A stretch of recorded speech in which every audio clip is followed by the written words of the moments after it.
Hi, my name is Adel Brickenden, and I was diagnosed with a neurological problem called vestibular migraine, and it turned my world upside down.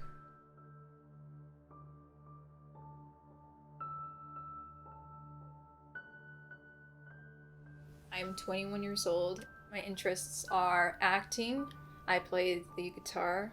I play a little bit of piano and drums as well, and I act and I write music. Usually I'm a person who doesn't like to, create attention to myself, so I kept it to myself for a while, and then it got really bad where I told him, like, I can't hear you. Maybe there's something wrong with my ears. Maybe it's just, I don't know. I thought it was normal, but that kept happening. Almost every class I went to was like a 3-hour thing with hearing loss. I remember very clearly where my one teacher was teaching us some art. All of a sudden I felt very loud ringing and this massive pull in my head, and I just, passed out. The first time that I knew, I got a phone call from the school. It was the art teacher. She happened to know all about vertigo. And for me, I heard the word, but I didn't know anything about it. Where do you go from there? And what is it? How do we fix it? Etc. Not like the other guys, 'cause you actually treat me right. And so damn grateful that you're in my life. Make me a fool alright. Make me feel better. Hold me forever in your arms. The vibration of playing the guitar would kind of manifest a little bit of a shake to me, and then it would start off the attacks. Just little vibrations that made me not sing right on perfect notes, or my ears would hurt and stuff like that, or I would just attack and stuff. It took everything away from me. It took my confidence away, and it took a little bit of my identity of who I am away. Walking around and stuff, I was too embarrassed to create attention to myself, so I stayed at home. I didn't want to bother anyone. And of course, it was a struggle for her mentally, knowing that, I just can't get through the day. And even though she tried, it overcome her. She had to quit everything.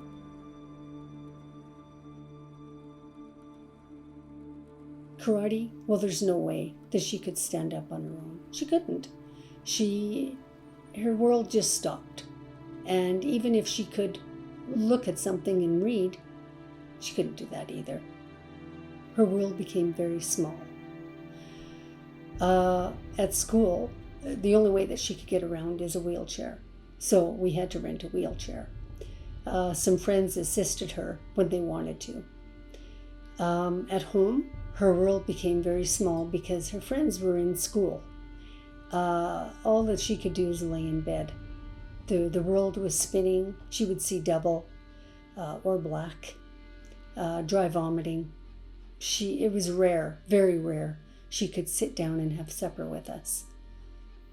Quite often I would sleep with her because the world would be spinning.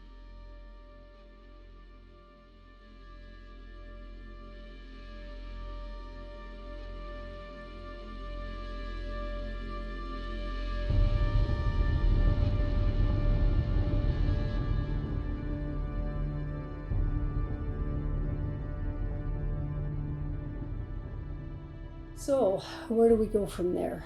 Well, we try to get specialists in line, and of course it takes a while to get a specialist. The specialists always usually had the same questions. Is it a mental thing? They would always go in that direction, and, not really believing what was going on.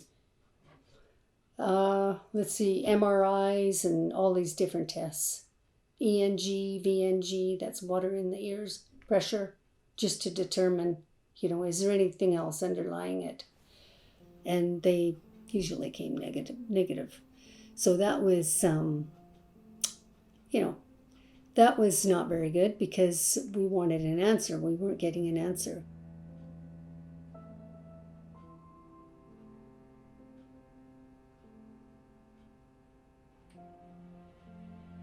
A lot of them thought I was faking it, and some of them thought I was over exaggerating, or it's in my head, or you just need these pills that will make you, get it together, or, lots of them wouldn't believe me because it was so severe. And usually people with this disease who do get this is in their 50s or 60s. And I was the youngest to get it, really. So that's why I was a little bit alien for them, If I stood, I would faint, or if I stood, I would have more attacks. It was awful.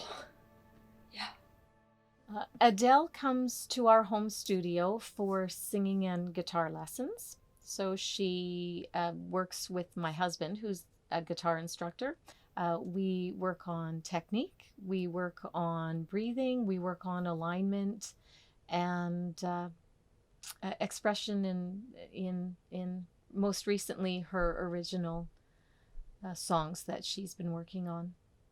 When I first heard about Adele and her illness, I was concerned for her.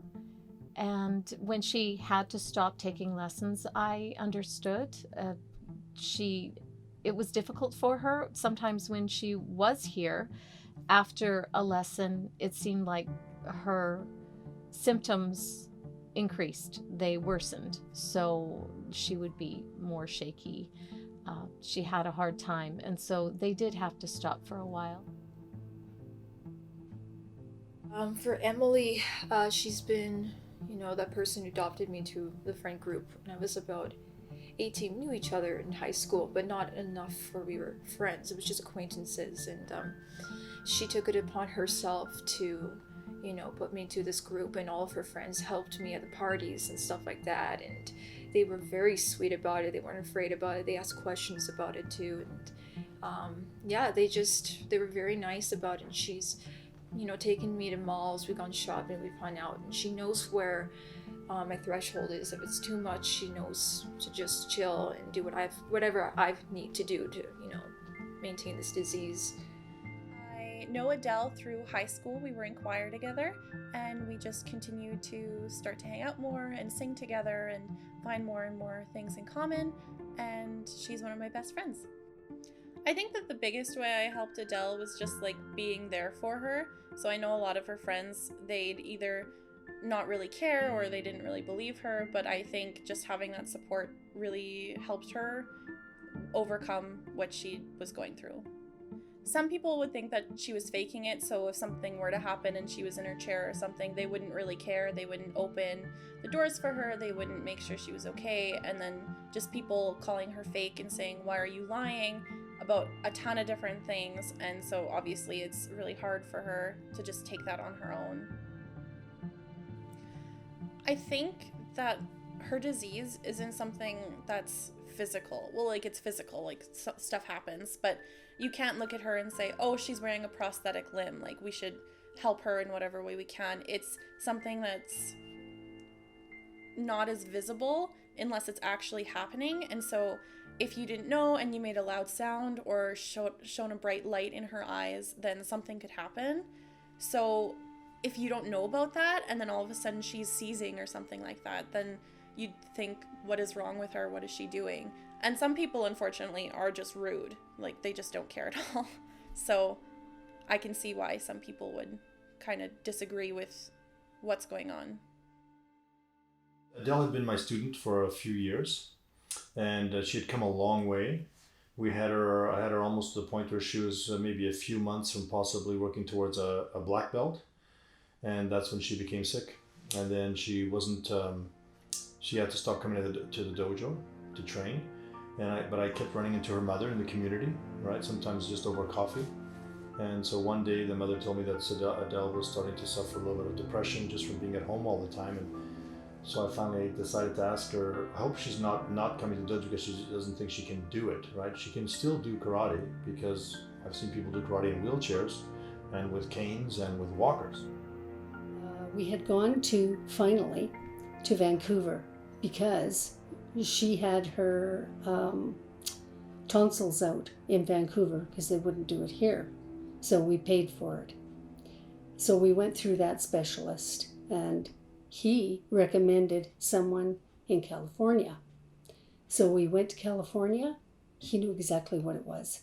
No accusatory questions at all. He knew exactly what it was. He said it was vestibular migraine, and you can get it from many different things. But one of the things that she can get it from is stress. So hence bullying, stressed right out. So he was bang on. We found an answer, and we were not going to stop until we found an answer. And from then on, she's been doing nothing but recovering. Well, I met Sensei. Well, he called my mom and said, we need to meet up at this place here. It's a coffee place here. And when she told me, she's like, your Sensei kind of wants you to come back to karate. I was like, yeah, I don't really want to do that. Why would I put myself in that position to get made fun of and stuff? I was wrong. I met him and he really sounded convincing and I felt a lot better. And then when I first went, oh my God, it was a good feeling and not a good feeling at the same time, because when I went there the first day coming back, everyone was up and doing things and I couldn't do those things. And I remember crying the first time going there. I was like, damn, I really missed out on a lot. It really made me think of, I should have been way more appreciative of what I had,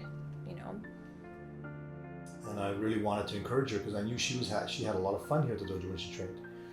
And so if I could get her out of the house and into here, whether it was in a wheelchair or walker, or whether we had to help her, I think we could help her a lot. So that's what we did. And I met with Adel, and she was so excited to be invited back to the dojo because she just couldn't think she could do it. And she came, and it's been wonderful, not just for her, but for all the students to see her back. Everybody's just thrilled. I wasn't a big fan of karate. I only went in there because I was getting bullied a lot. I went there as like an eye roll. I never appreciated it. I was a little shit when I was younger. My mom put me in it. And, after class, my mom would be like, what did you think? And it's like, it's boring. I don't like it. But then the more I kept going, the more I was like, oh my God, these people are my family now. You really start to appreciate it when you really start to love it, And yeah. From there on, as I kept going, the older and older I got, the more serious I took it. I was like, this is something I really love now. It's not just an eye roll. Traditional karate is about helping people become stronger.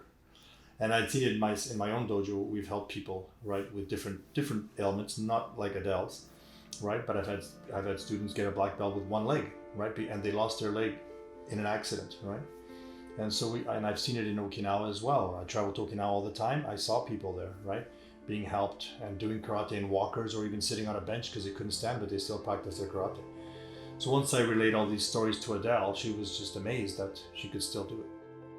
The support that I had there, they weren't afraid and they weren't judging me. They were very accepting and, they're my family. So it's not that I'm just going to karate just to work out, it's I'm going to karate to see my family, Karate helped for a few different angles. Sensei would always be funny, or make it fun. And then when, of course, they learn something new, well, that's an achievement. Meeting new people. And there was a lot of different people there for the same reason. So she found commonality. They held her belt and told her, well, this move or that move, just to help her out. Encouraged her, every step of the way. And anytime she needed to go in the wheelchair, that wasn't a problem. So she wasn't in the way at all. It was an invitation, and everyone was there to help.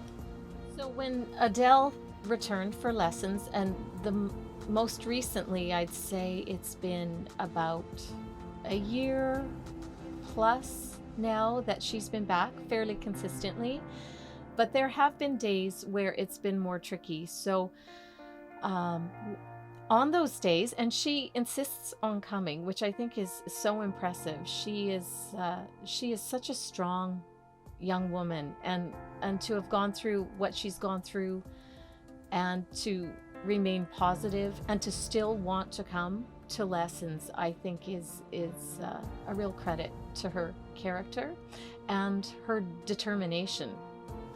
I think actually she's one of the most determined people I know, really. It seems that after a lesson, she is a little more shaky and often will need help out. I just go with the flow with her because she's always willing and she's always open to hear what I have to say, and the lessons are always interesting. I think with her maturity, she's really grown as a singer as well, and we're able now to work on things we haven't been able to earlier on before she was diagnosed. So it's actually been pretty positive. I think it's inspiring. I think it's incredible. Right? I think anybody that comes in and sometimes is thinking, geez, I don't feel so good, maybe I should stay home, they have to remember, wait a second, Adele sometimes can barely walk, right? And sometimes needs to be wheeled into the dojo, and she still comes to the dojo, right? To do the best that she can. And if she gets half a class in, she gets half a class in.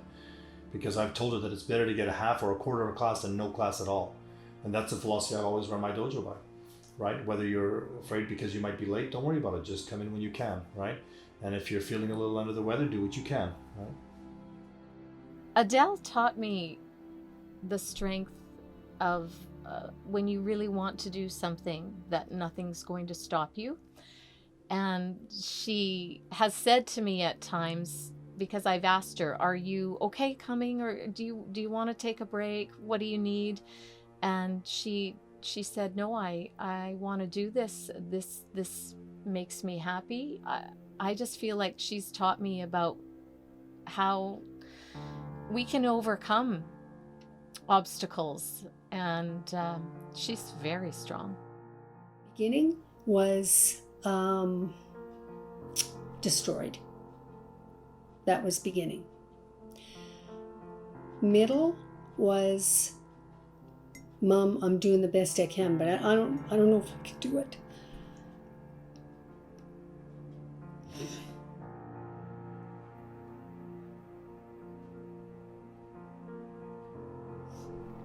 And then the end is she sees the light. She knows now that she's gonna get better. Jeez. Oh, she knows now that she's gonna get better, and there's so many supportive people. And we're there every step of the way, so. It doesn't matter who you are, what disability you have, or it doesn't matter if you're indifferent, you can do anything you put your mind to, you know? I've learned that I don't have to be afraid to be myself, because if I'm my true self, people will love me even more for that. And I know I used to put on this mask and try to be someone I'm not to fit in, but I think I get way more of applause of being myself.